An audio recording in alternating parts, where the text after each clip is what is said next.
여러분, 우리가 하나님과의 만남을 위해 준비해야 되는 거는요, 우리의 입과 우리의 생각과 우리의 행동을 통해서 하나님께서 받으시는 열매가 될 수 있도록 하나님의 자녀로 계속해서 지속적으로 우리의 향기가 흘러나오는 것이 좋겠다는 생각이 들었습니다. 하나님과 지속적인 만남을 위해서 우리가 해야 되는 것은 하나님의 사랑하심이, 하나님의 은혜 주심이 봉사자들을 통해서, 섬김을 통해서 조화롭게 그려져야 한다는 겁니다. 나의 능력이 드러나고 완벽해야 되고 이런 것들을 고집하게 되지 않겠습니까? 그런데 그 봉사를 통해서 전해져야만 하는 게 하나님께 갚을 수 없는 사랑받은 자의 그 사람들의 조화가 드러나야 한다, 이런 생각이 들었습니다. 여러분, 그런 조화가 없으면 올바른 하나님의 사랑이 그 봉사를 통해서, 어떤 사역을 통해서 드러나지 않게 된다는 것입니다. 우리도 봉사를 해보잖아요. 위투게더 봉사도 해보고 원주민 사역도 해보고 여러 가지 사역들 봉사를 해보셨잖아요. 하다 보면은 때로 우리의 성격이 나온다든가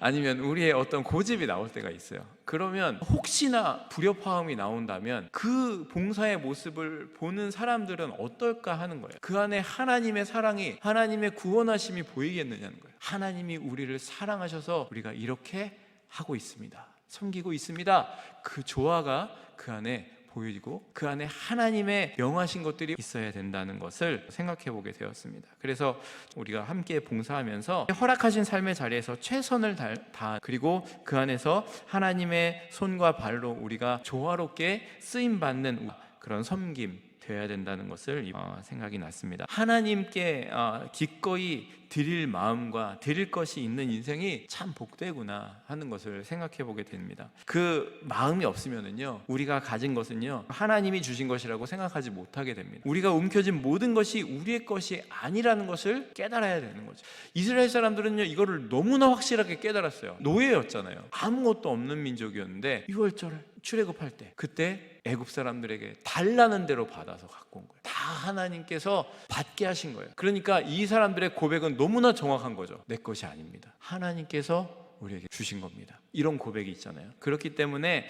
하나님께서 우리에게 주신 것들은 우리가 살아가는데 하나님께 아낌없이 즐거운 마음으로 드릴 수 있게 되는 거예요. 우리가 봉사를 할 때 그 봉사의 자리를 나에게 허락하신 하나님께 기쁨과 감사로 기꺼이 드릴 수 있는 봉사, 이것이 내 것이 아닌 것임을 알게 해주신 하나님께 감사하며 드릴 수 있게 되는 것이 우리 크리스찬의 모습이어야 된다고 돌아보았으면 좋겠고요. 내가 주인이 아니고요, 하나님께서 주인이시고 나에게 허락해 주신 것이기에 기쁨으로, 감사로 우리 각자가 다른 방식으로 쓰임을 받을 수가 있다는 겁니다. 로마서 9장 21절에 나오듯이 토기장이가 만드는 그릇 중에 귀하게 쓰임 받는 그릇도 있고 덜 귀하게 쓰임 받는 그릇도 있다는 말씀이 있잖아요. 내가 귀한 그릇이냐 덜 귀한 그릇이냐가 중요한 것이 아니라는 것을 우리가 생각해야 된다는 겁니다. 중요한 거는요, 하나님의 일에 쓰임새가 있는 그릇이 된다는 것이고 그 쓰임을 결정하시는 분이 하나님이시라는 겁니다. 하나님께서 쓰시기에 그 합당한 적합한 존재가 되는 것이 중요한 것이고, 또 주님께서 말씀하실 때 새 포도주는 새 부대에 넣으라 그랬잖아요. 옛 포도주 부대에 새 포도주를 넣으면 터지죠. 왜냐하면 이미 포도주가 발효되면서 가스가 나와서 불풀대로 부풀었는데 거기다 포도주를 또 보면 더 이상 팽창력이 없어서 터지게 된다는 거예요. 그래서 우리가 갇혀있는 존재가 되어서는 안 된다는 거예요. 우리는요, 하나님의 말씀이 우리에게 부어질 때 늘 새 부대가 돼요. 그래서 내가 주인이 아니라 하나님이 주님이 되신 나의 입술의 모든 말과 나의 마음의 묵상이, 나의 모든 행동이 우리 자신이 드러나는 것이 아니라 하나님을 생각나게 하는 열매가 되어야 된다는 겁니다.